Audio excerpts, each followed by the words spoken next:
souffrance, circonstances difficiles, épreuves, ce ne sont pas des mots qui sont agréables à nos oreilles.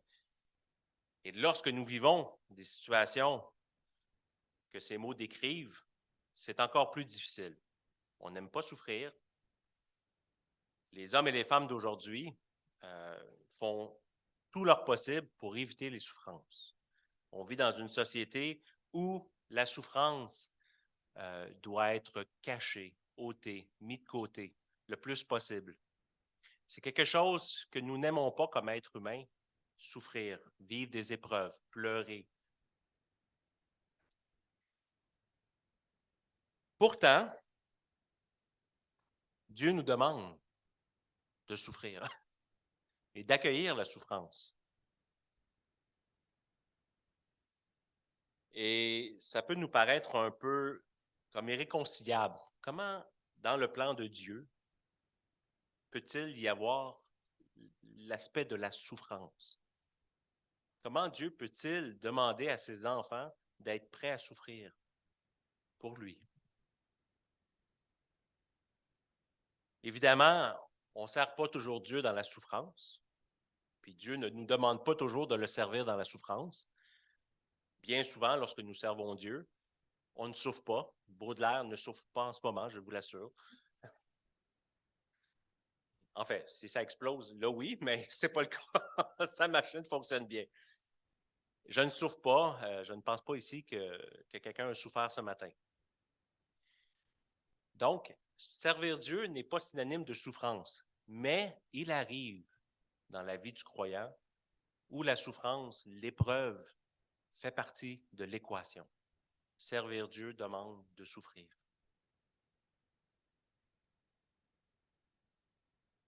La souffrance, même si elle est présente, n'est pas inutile. Elle permet la solidification de la vie de disciple. Si tu veux que ta foi se fortifie, que tu deviennes un disciple inébranlable devant Dieu et devant les hommes, la souffrance va y contribuer. C'est ce que nous allons voir ce matin. De quelle façon l'épreuve, la souffrance, peut-elle solidifier ma foi comme disciple de Jésus-Christ? Nous allons lire un long texte ce matin, mais il est vraiment intéressant et vous le connaissez. Et c'est Paul qui parle de sa prison. Il a écrit la lettre pour les Philippiens. Et voilà ce qu'il dit. « Je tiens à ce que vous sachiez, frères, ce qui m'est arrivé a plutôt servi la cause de l'Évangile. En effet, toute la garde prétorienne, la garde de l'empereur, donc les soldats de l'empereur, et tous les autres savent que c'est parce que je sers le Christ que je suis en prison. De plus, mon emprisonnement a encouragé la plupart des frères à faire confiance au Seigneur. Aussi redouble-t-il d'audace pour annoncer sans crainte la parole de Dieu. Quelques-uns, il est vrai, sont poussés par la jalousie et par un esprit de rivalité, mais d'autres annoncent le Christ dans un bon esprit. Ces derniers agissent par amour. Ils savent que je suis ici, que si je suis ici, c'est pour défendre l'Évangile. Quant aux premiers, ils annoncent le Christ dans un esprit de rivalité, avec des motifs qui ne sont pas innocents. Ils veulent rendre ma captivité encore plus pénible. Qu'importe, après tout. De toute façon, que ce soit avec des arrière-pensées ou en toute sincérité, le Christ est annoncé et je m'en réjouis. Mieux encore, je continuerai à m'en réjouir. Car je suis certain que toutes ces épreuves aboutiront à mon salut grâce à vos prières pour moi et à l'assistance de l'Esprit de Jésus-Christ. Car ce que j'attends et que j'espère de toutes mes forces, c'est de n'avoir à rougir de rien, mais au contraire, maintenant comme toujours, de manifester en ma personne, avec une pleine assurance, la grandeur du Christ, soit par ma vie, soit par ma mort. Pour moi, en effet, la vie, c'est le Christ et la mort est un gain. Mais si je continue à vivre dans ce monde, alors je pourrai encore porter du fruit par mon activité. Je ne sais donc pas que choisir.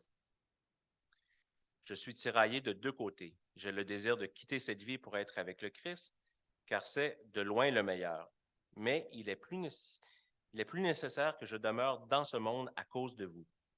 Car cela, j'en suis convaincu, je sais donc que je resterai et que je demeurerai parmi vous tous pour contribuer à votre progrès et votre joie dans la foi. Ainsi, lorsque je serai de retour chez vous, vous aurez encore plus de raisons, à cause de moi, de placer votre fierté en Jésus-Christ. Wow, les nouvelles lunettes me causent des problèmes. J'arrivais plus à voir. Je ne sais pas si ça vous est déjà arrivé dans votre vie, mais des fois, on entend des gens dire de simples paroles, mais des paroles tellement profondes que ça dévoile la richesse de leur âme. Ce sont des paroles qui démontrent que ces personnes ont une certaine grandeur. C'est comme si c'était des paroles comme une fenêtre qui nous permettait de voir en plein dans leur âme et de dire, waouh, cette personne dit quelque chose d'incroyable. Combien elle est riche, cette personne. Eh bien, ici, on a une telle parole de l'apôtre Paul qui se résume à ceci au verset 12. Ce qui m'est arrivé a plutôt servi la cause. Ce qui m'est arrivé. Si on enlève tout contexte, quelqu'un qui dit, ah, ce qui m'est arrivé a servi la cause, ça peut paraître banal. Ça semble rien communiquer de particulier. Mais lorsqu'on lit ces quelques mots à la lumière de ce que l'apôtre vit, il nous révèle la grandeur, la robustesse, la solidité de la foi de l'apôtre Paul, sa confiance en Dieu. Au moment d'écrire cette épître aux Philippiens, Paul est en prison, enchaîné pour la cause du Christ. Évidemment, rien ne justifie cet emprisonnement. Ce sont des hommes qui ont voulu se venger parce qu'ils n'aimaient pas Paul et ils ont tout fait pour le faire placer en prison dans l'Empire romain. Et Paul est dans une détention illégitime. Évidemment, Paul a le cœur déchiré. Il ne peut pas prêcher librement l'Évangile. Il ne peut pas aller visiter les églises, comme c'est sa coutume de le faire. Et Paul sait très bien que son emprisonnement peut avoir des conséquences pour l'Église de Jésus-Christ. Mais aussi, Paul a une entreprise. C'est un fabriqueur de tentes. Quand tu es en prison, tu ne peux pas gagner ton pain quotidien. Donc, Paul voit très bien que cet emprisonnement peut être aussi un obstacle à sa vie personnelle, comme à l'Évangile. Et on sait très bien que Paul travaillait pour financer son œuvre missionnaire, en partie. Et il y a un autre aspect qui s'ajoute à ça, la santé de Paul. Dans des prisons, lorsque tu es en prison, ce n'est pas nécessairement les hôtels de luxe auxquels on est habitué ici en Amérique du Nord. C'est humide, ce sont des endroits sales. Et Paul peut très bien vivre des difficultés au niveau de sa santé. Donc, c'est un moment très difficile pour l'apôtre Paul. Mais Paul, même s'il a beaucoup, comme on peut le voir, de raisons de s'apitoyer sur son sort, mais ce n'est pas ça qu'il fait. Qu'est-ce que Paul dit? Ce qui m'est arrivé a plutôt servi la cause de l'Évangile. Dans une situation où la plupart des êtres humains ne voudraient pas se trouver, on redoute ce genre de situation comme celle dans laquelle Paul se trouve, mais Paul, lui, a une toute autre vision de sa situation. Il ose déclarer que ce qu'il vit contribue à la cause de l'Évangile. Plutôt que d'avoir le moral à terre, Paul est fortement encouragé. Et Paul nous donne, de sa prison, les raisons de croire que Dieu est à l'œuvre. Qu'est-ce que Dieu est en train d'accomplir par son emprisonnement? Et je vous les lis. Il y a 8 raisons. D'abord, Paul dit que toutes les personnes qui sont autour de lui, donc les fonctionnaires du gouvernement, les gardes et tout ça, savent que Paul est en prison pour le Christ. Ça, c'est un gros témoignage. La plupart des chrétiens en voyant Paul ont 2 fois plus de courage pour annoncer l'Évangile. Troisièmement, cette situation permet de distinguer ceux qui annoncent le Christ avec un bon cœur de ceux qui l'annoncent par jalousie. Donc, on fait un ménage parmi les chrétiens. Donc, on sait que, ces frères-là ont une mauvaise attitude, tandis que ceux-ci ont une bonne attitude. Ça ne paraît pas, mais un pasteur trouve ça très intéressant de savoir ça. La situation de Paul incite les chrétiens de Philippe à élever auprès de Dieu des prières en la faveur de Paul. Donc, un regain de prière. Grâce aux prières des Philippiens et l'aide du Saint-Esprit, Paul acquiert une confiance renouvelée que les accusations qui ont été portées contre lui vont être retirées et qu'il pourra recommencer à voyager pour le ministère. Donc, Paul acquiert cette confiance par le Saint-Esprit et les prières des croyants. Sixièmement, Paul a la certitude que sa mort servira autant la cause de l'Évangile que sa vie. Wow! Que je meure ou que je reste vivant, Christ est grand. Septièmement, la détention de l'apôtre renouvelle son désir de retourner auprès des Philippiens pour les aider à progresser et à croire avec joie. Et huitièmement, Paul est conscient que par sa libération et son retour, les Philippiens seront encore plus fiers de leur communion avec le Christ Jésus. Ils auront une joie, une nouvelle joie de revoir Paul, mais de savoir que Dieu a agi. Paul a la certitude que peu importe ce qu'il vit, rien n'échappe au contrôle de Dieu. Paul aurait pu être dans l'amertume par rapport à sa situation. Il aurait pu, comme la plupart des personnes qui sont éprouvées, en arriver à dire « Si vous saviez seulement ce qui m'est arrivé, tout ce que j'ai dû endurer. » Mais Paul n'a pas ce genre de langage. Paul n'a pas ce genre d'attitude défaitiste devant son épreuve. Paul est conscient que ce qu'il vit, malgré la difficulté, malgré les moments peut-être de doute, les moments de pleurs, peu importe, il est convaincu que dans tout ce qui lui arrive, Dieu est au contrôle, Dieu agit, Dieu est en train d'accomplir son dessein, son plan. Évidemment, Paul n'est pas insensible à la souffrance. Paul est conscient que la souffrance, ça fait mal, autant pour lui que pour les autres. Mais plutôt que de se plaindre, il préfère se réfugier auprès de Dieu. Paul, autrement dit, n'accorde pas aux circonstances de la vie le droit de dicter ses états d'âme. C'est sa foi en Dieu qui lui dit ce qu'il doit croire et ressentir, et non pas ce qui se passe dans sa vie.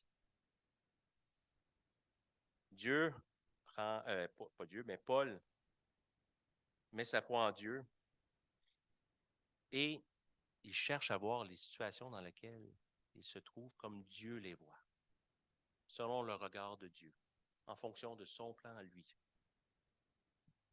Paul vit avec ce qu'on appelle le regard de la foi. Il regarde à Dieu, il croit en Dieu, il sait que Dieu est au contrôle, que Dieu est souverain, providentiel, et que Dieu veut accomplir un dessein de salut pour le bien des hommes et des femmes. Autrement dit, Paul a les yeux de la foi. Il voit briller le soleil de Dieu par-delà les nuages gris qui jettent leur ombre sur sa vie. Paul ne regarde pas les nuages, il regarde le soleil, au-delà des nuages.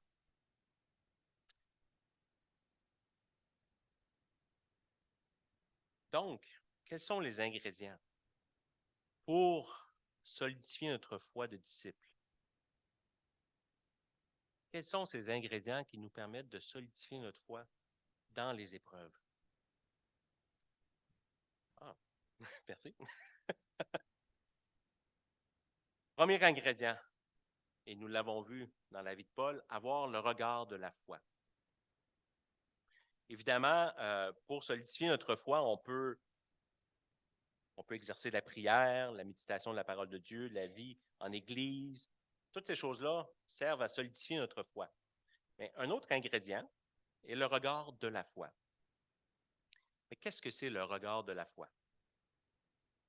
Eh bien, le regard de la foi, c'est être en mesure de croire en Dieu, peu importe ce qui arrive, de toujours tourner nos regards vers Dieu, de toujours avoir cette perspective sur le divin. Ça doit être un réflexe, finalement, dans la vie du croyant. On vit quelque chose de difficile, ou même on vit une joie immense, et on regarde vers Dieu, on dit merci Dieu, autant pour la souffrance que pour les belles choses que tu m'accordes. Le regard de la foi, c'est celui qui sait reconnaître que tout ce qui lui advient dans sa vie de tous les jours prend quelque part racine dans le plan de Dieu. Ce que l'on vit, ça nous vient de Dieu. Dieu est au contrôle. Dieu nous fait cheminer à travers tout ça. Et le regard de la foi, eh bien, c'est lorsqu'on cherche dans nos vies, dans les circonstances dans lesquelles nous sommes, à comprendre qu'est-ce que Dieu est en train de faire, à se laisser convaincre par la parole de Dieu, par l'Esprit de Dieu, que ce qui se produit a un sens et de trouver ce sens. Pourquoi, Seigneur? Pourquoi? Qu'est-ce qui arrive? Qu'est-ce que tu es en train de faire? Et Dieu nous donne de comprendre. Évidemment, on ne comprend pas le plan de Dieu dans son entièreté. C'est quelque chose qui nous dépasse. Mais Dieu nous donne des éléments pour comprendre qu'il est en train d'agir ainsi. Et par sa grâce, il nous permet de croire, de regarder et de faire confiance. De dire, OK Seigneur, je sais que tu es en train de faire une œuvre bonne dans ma vie, peu importe, même si la souffrance est là. Mais le regard de la foi, c'est aussi dans les moments où on ne comprend absolument rien de ce qui se passe. Je ne sais pas si ça vous est déjà arrivé, mais il y a des épreuves des fois qui sont tellement éprouvantes qu'on ne sait plus du tout ce que Dieu est en train de faire. On ne comprend pas. On se demande qu'est-ce que Dieu peut bien tirer de bon d'une telle circonstance éprouvante dans notre vie. Et on se dit, mais voyons, Seigneur. Mais le regard de la foi, c'est d'avoir la conviction que même dans les situations éprouvantes, qui n'ont aucun sens pour nous, même ces situations n'échappent pas au contrôle de Dieu. C'est cette certitude que Dieu est encore à l'œuvre. De toute manière, qu'on comprenne ou qu'on ne comprenne pas, Dieu ne change pas, mais Dieu nous façonne quand même. Que ce soit dans des épreuves qu'on arrive à comprendre par son esprit et sa parole, ou dans les épreuves où on n'arrive plus à comprendre. Dieu nous façonne. Et le regard de la foi, c'est celui qui croit, même dans ces moments-là, que Dieu est encore en train d'agir. Le deuxième ingrédient, c'était plus vite que toi.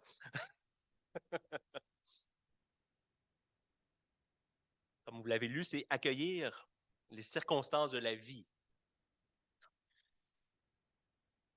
On parlait du regard de la foi. Il y a des chrétiens, malheureusement, qui perdent ce regard de la foi en cours de route, qui n'arrivent plus tout simplement à croire que Dieu est en train d'agir pour faire quelque chose dans leur vie. Parfois, c'est l'usure du temps conjuguée à des circonstances, à des souffrances tragiques dans nos vies qui ont conduit certains croyants à croire que Dieu n'est plus au contrôle de leur destinée ou que Dieu ne s'intéresse tout simplement plus à eux ou à elles. Certains qui sont blasés par la foi chrétienne abandonnent, rejettent le christianisme. Certains pour toujours, d'autres pour un temps et reviennent ensuite. Certains ou certaines continuent à fréquenter l'Église locale, mais on sent bien qu'une tristesse profonde a envahi leur cœur et qu'ils vivent une énorme déception à l'égard de Dieu.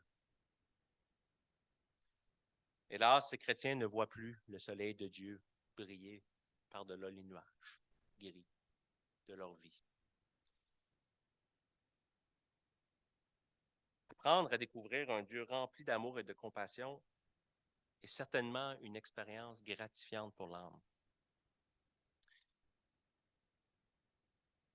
Mais c'est un processus qui peut être ponctué de moments de tristesse et de chagrin. Et ça, on doit l'accepter. On doit accueillir les circonstances difficiles de la vie que Dieu permet sur notre chemin. On doit apprendre à les accueillir parce que ça fait partie du processus de croissance pour solidifier notre foi. Jacques a écrit son épître à des gens qui ont dû apprendre à la dure cette vérité, les chrétiens de la première génération, qui étaient persécutés et qui n'arrivaient pas à comprendre pourquoi eux qui sont chrétiens doivent vivre des épreuves, être persécutés pour leur foi. On parle ici des premiers chrétiens. Nous, on a toute l'histoire du christianisme qui nous renseigne que les chrétiens sont toujours persécutés d'époque en époque.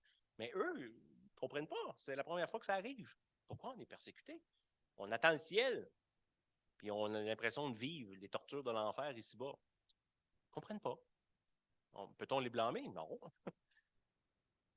Et cette question de savoir pourquoi Dieu laisse ses enfants souffrir les dévore. Et Jacques est très, très conscient de leur désarroi et il prend le temps de leur écrire. Et il prend le temps surtout de les conduire à accepter l'idée que la souffrance est une réalité de la vie du croyant. Comme le Maître, les disciples doivent également souffrir. Alors, qu'est-ce que Jacques leur dit? Écoutez, là, c'est des gens qui souffrent, qui ne comprennent pas. Et Jacques leur dit, au verset 1-2, de se considérer comme heureux pour les souffrances par lesquelles ils passent et pour les aider à y parvenir, à être heureux, à vivre ces souffrances dans la joie. Il leur donne un modèle à imiter. Frères et sœurs, au verset 10, 5-10, prenez comme modèle de patience persévérante dans la souffrance les prophètes qui ont parlé de la part du Seigneur. En d'autres mots, Jacques leur demande d'accueillir avec joie les circonstances de la vie moins heureuses, et ici on parle des persécutions auxquelles font face ces chrétiens. Quand il leur dit de se considérer comme heureux, on pourrait remplacer ça comme... Parce qu'il y a une idée ici qu'il faut bien comprendre, c'est un privilège que vous avez de souffrir. C'est ça qu'il est en train de leur dire. Vous souffrez pour une cause noble, celle du Christ. Soyez heureux, c'est un privilège que vous avez. Si vous souffrez, il le dit ailleurs, oui, non, ça c'est Pierre. Pierre le dit, si vous souffrez parce que vous faites du mal, ben là, vous n'avez aucune joie à avoir, mais vous souffrez pour le Christ, quel privilège. Considérez ça comme un moment de joie dans votre vie.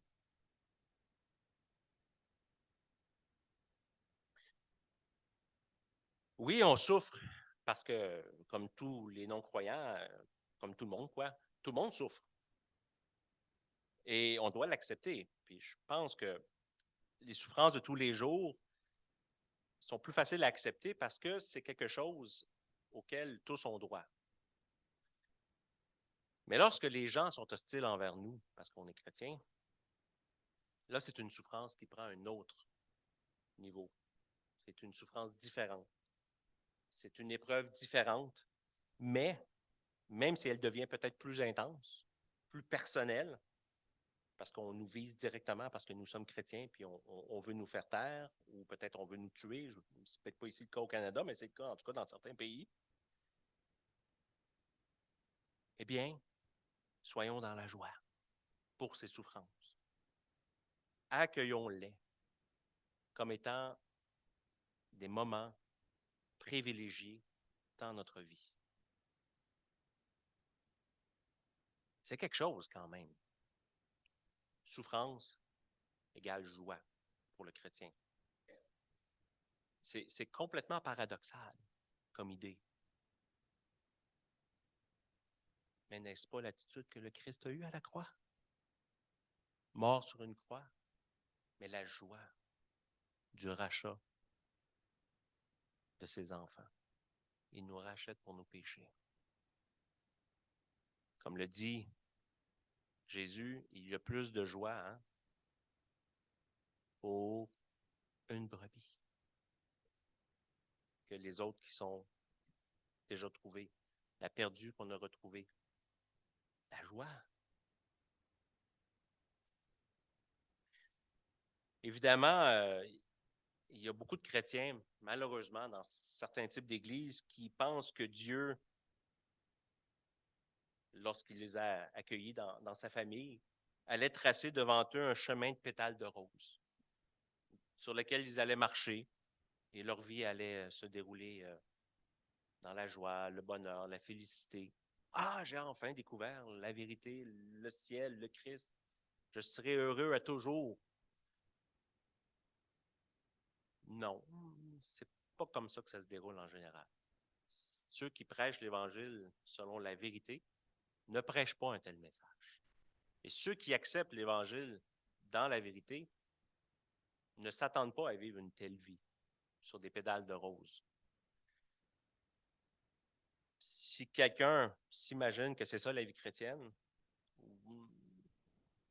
il va y avoir des moments où cette personne devra faire de dures constatations que c'est pas du tout ça, vivre la vie selon Christ. Lorsque le chrétien accueille les circonstances difficiles de la vie, il peut s'attendre à ce que sa vie de disciple se solidifie. Il prend racine plus profondément en Christ. Il devient plus ferme. Il devient un croyant plus inébranlable. Et c'est comme un phénomène,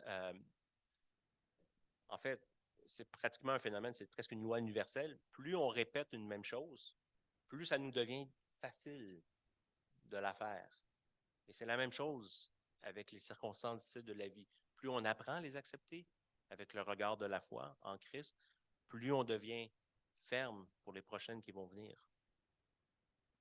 Et lorsqu'on travaille à accueillir les circonstances difficiles de la vie, que ce soit n'importe quelle souffrance, la persécution, peu importe, nous nous fortifions en Christ. Et la prochaine étape sera plus facile. Et ainsi de suite. Une troisième chose qu'on peut faire, le troisième ingrédient, c'est laisser les circonstances nous changer.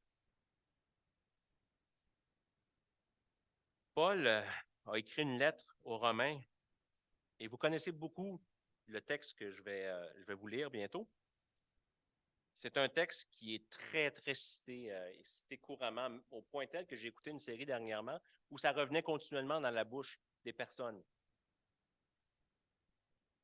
Bon, au verset 28, Dieu fait concourir toutes choses au bien de ceux qui aiment Dieu.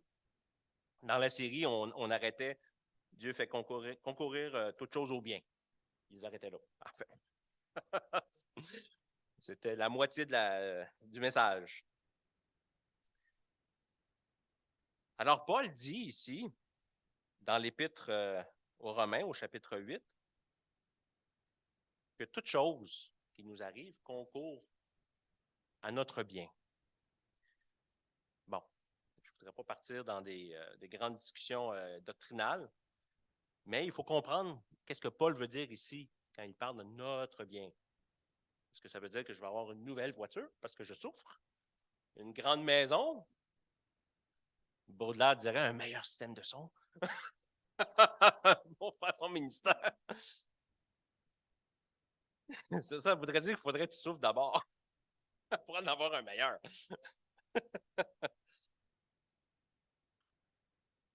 Paul nous dit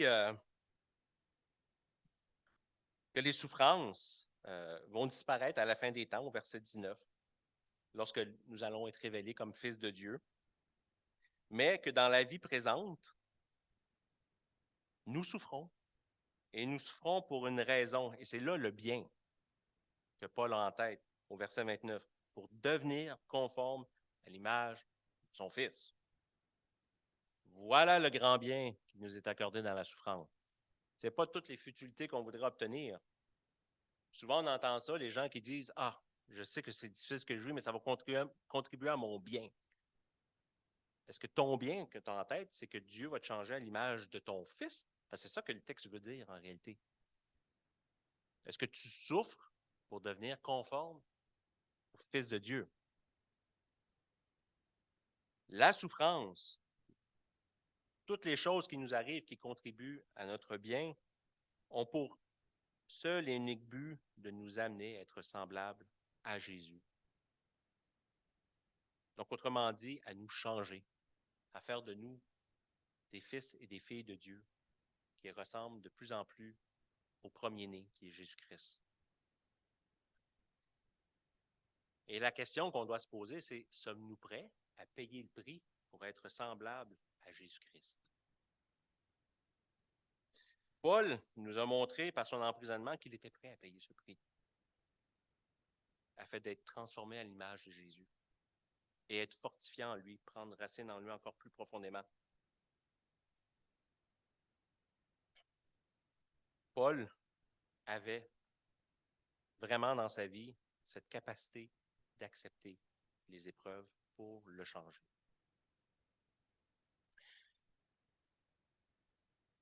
Pourquoi Paul était capable de faire cela? Pour une seule et bonne raison. Car l'apôtre Paul s'intéressait autant à la façon dont Dieu se sert des circonstances pour nous changer qu'à la manière dont Dieu peut changer les circonstances de nos vies. Paul avait cette conviction que peu importe que les circonstances dans lesquelles nous sommes soient transformées par Dieu ou non, parce que des fois Dieu ne change pas les circonstances dans lesquelles nous sommes, il se sert toujours de ces choses-là pour nous transformer, nous changer. Des fois, on demande à Dieu, lorsqu'on prie, Dieu, change les circonstances de ma vie, change mon travail, donne-moi une nouvelle, je sais pas moi, une nouvelle église, change les choses dans ma vie pour que ça y aille bien. Mais des fois, c'est pas ça la réponse de Dieu. Des fois, c'est non, non, je change pas les circonstances. Je vais laisser les circonstances te changer. Ça, c'est plus difficile. Parce que nous, notre réflexe, c'est de tout changer quand rien ne fonctionne autour de nous. Ben Dieu, c'est peu importe que ça fonctionne ou pas comme tu veux, moi, je te change. Je te change, je te transforme. Je fais de toi un meilleur disciple de Jésus-Christ. Quatrième ingrédient, discerner les occasions de service. Paul a tellement discerné les occasions de service lorsqu'il était en prison. J'ai énuméré tantôt les 8 éléments que Paul a fait ressortir. Wow! Mais pour y parvenir, il faut comprendre quel est l'élément central qui nous permet de discerner les occasions de service dans l'épreuve, dans la souffrance. Et on a un petit aperçu ici de comment Jésus-Christ a vécu les choses lui-même. Vous vous souvenez quand Jésus était sur la croix, les gens se moquaient de lui. Il a sauvé les autres, mais il ne peut se sauver lui-même.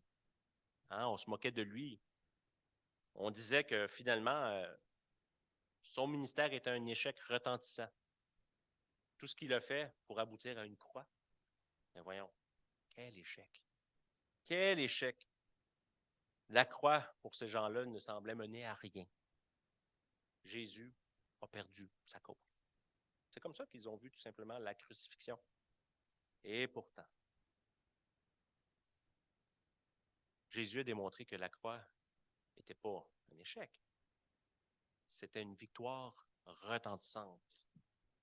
Il nous a donné par la croix le salut et le modèle à suivre. La croix est le modèle par excellence d'un service rendu à la gloire de Dieu. Ce qui peut paraître des circonstances qui sont des échecs dans nos vies sont autant d'occasions que Dieu met sur notre chemin pour nous apprendre à porter notre croix, à renoncer à nous-mêmes et à le servir.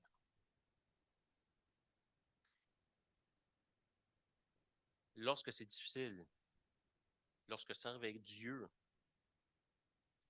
devient difficile, lorsque les occasions de service qui nous sont ouvertes devant nous demandent de renoncer à nous-mêmes, de porter notre croix, c'est parce que c'est bon signe. Servir en renonçant à soi-même, c'est la façon par excellence de servir Dieu. On sert Dieu selon le modèle de la croix. Et parfois, la souffrance, l'épreuve, nous permet de nous questionner sur le sens de notre service. Et là, on se rend compte que quand ça fait mal servir Dieu, eh bien, c'est parce que notre cœur est épuré. Dieu est en train d'épurer notre cœur pour que nos intentions soient toujours de plus en plus sincères et qu'on le fasse avec de vrais objectifs, de bons objectifs, selon le plan de Dieu.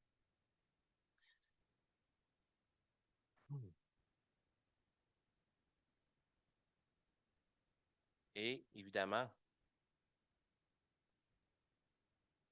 Paul a vu dans son emprisonnement tant d'occasions de service qui lui étaient probablement pas nécessairement visibles avant. Parfois, lorsqu'on vit des épreuves, lorsqu'on accepte, qu'on accueille les épreuves, qu'on accepte la souffrance, parfois, on dirait que Dieu nous ouvre les yeux et là, tout d'un coup, on voit, waouh, je n'avais pas vu ça, je peux servir Dieu comme ça. Ah, mais ça, ce qui m'arrive en ce moment, l'épreuve qui m'arrive, ça l'a permis, ça l'a ouvert une porte, ça l'a permis d'accomplir quelque chose que j'aurais peut-être pas vu avant. C'est drôle, hein? Comment les occasions de service peuvent s'ouvrir à nous lorsque la souffrance nous atteint. Lorsqu'on a l'impression que rien fonctionne autour de nous, que tout s'arrête, que c'est un échec retentissant, et là, tout d'un coup, on a l'impression qu'on n'a plus aucune force, qu'on ne sait plus quoi faire. Alors, on s'en remet complètement en Dieu, et là, Dieu nous ouvre les yeux. Oui, ça, c'est le modèle de la croix. On renonce complètement à nous-mêmes, à toutes les manières dont on pourrait envisager les choses, et on laisse Dieu nous montrer comment lui fait les choses. Et finalement, le dernier ingrédient, faire de la bonne nouvelle sa priorité de vie. À quoi serviraient toutes les souffrances, toutes les choses qui peuvent arriver aux chrétiens si, en bout de ligne, ça ne pousse pas le chrétien à servir le royaume de Dieu, à faire de la bonne nouvelle de l'Évangile l'objectif premier de sa vie, c'est-à-dire de faire connaître le Christ et de faire croître les disciples.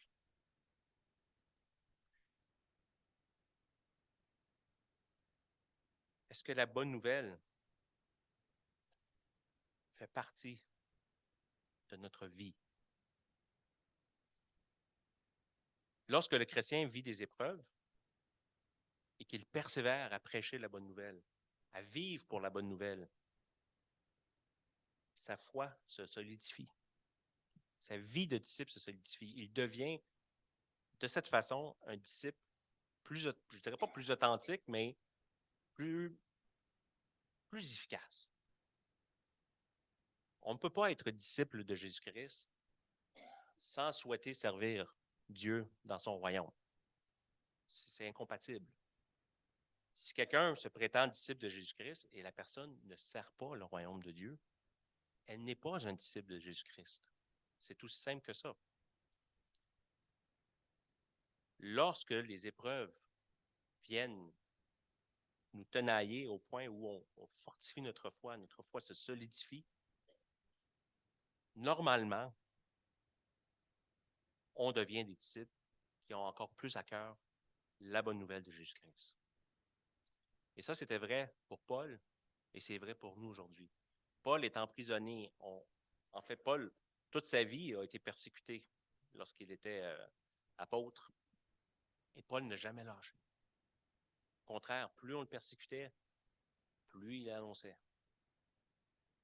Tertullien a dit à un départ de l'Église que plus vous répandez le sang des chrétiens, plus il y a de chrétiens qui apparaissent. Pas compliqué. Plus vous les persécutez, plus vous en provoquez. Non. Finalement, persécutez-les plus si vous voulez en voir de chrétiens. Ce que ça voulait dire tout simplement, c'est que lorsque les chrétiens sont persécutés, lorsqu'ils sont éprouvés et qu'ils acceptent, ils prennent les ingrédients qu'on a vus et qu'ils les appliquent pour eux-mêmes, ils vont vouloir servir encore plus la cause du Christ. Ça les rapproche du ciel et de ce qui nous attend. C'est comme ça nous donne un avant-goût encore plus grand de la gloire qui est à venir. Et là, on se dit, mais voyons donc, pas grave si on me persécute ici. Ce qui m'atteint est encore plus grand. Comme Paul le dit, que ce soit par ma mort ou par ma vie, c'est pas grave. Christ est grand. Oui, j'aimerais être encore plus au ciel avec Christ qui est une meilleure, mais c'est pas grave si je suis encore ici puis si je meurs pour Christ. Parce que Christ est grand. C'est ça que ça fait. Ça donne le goût de servir davantage le royaume de Jésus-Christ. Autrement dit, lorsque la croix de Jésus-Christ est reçue par la foi, elle devient la croix vécue dans la foi. Lorsque la croix de Jésus-Christ, son salut, est reçu par la foi, ça devient pour nous une croix vécue dans la foi.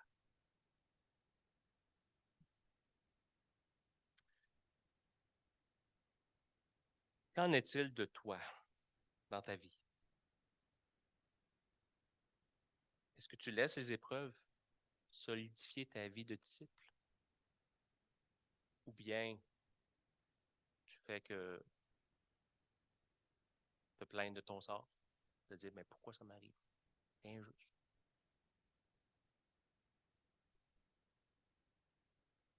On n'est pas obligé d'aller dans cette attitude hein, de complaindre et de dire, bon, ben, c'est pauvre ce qui m'arrive, pauvre moi.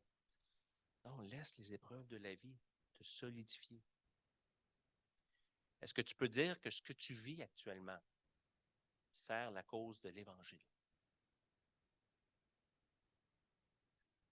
Peu importe ce que tu vis, ça a le potentiel de servir la cause de l'Évangile. Peu importe la circonstance difficile dans laquelle tu peux te trouver, Dieu peut se servir de cette circonstance pour te solidifier dans ta foi et t'affermir et faire de toi un disciple, une disciple de Jésus-Christ encore plus efficace pour son royaume. Ne laissons pas les épreuves nous abattre. Laissons-nous nous fortifier. Que Dieu vous bénisse. Amen.